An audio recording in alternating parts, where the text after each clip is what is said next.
Allah, Allah, you are my own, you are my love. This is what Allah gives us the reminders. Abu Abdullah Muhammad ibn Ahmad al-Qusri relates that in Istanbul there was a governor, he died. They dug a grave for him.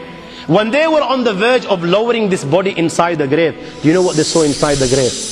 They saw a black snake waiting for him inside the grave. They were terrified. Naturally, they were terrified. They didn't want to bury this guy inside this grave, so they dug another grave.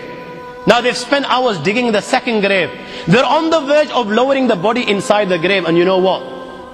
The same snake they saw in the first is waiting in the second. They dig a third grave. A third grave.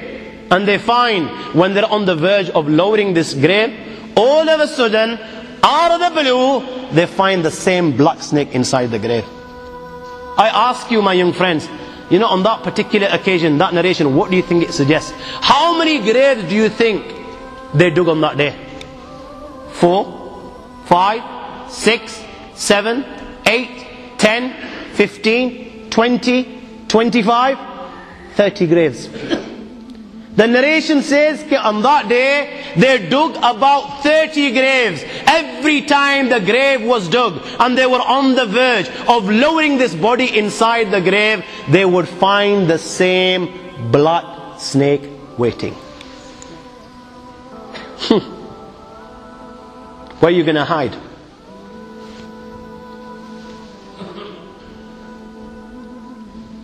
It doesn't come any clearer than this.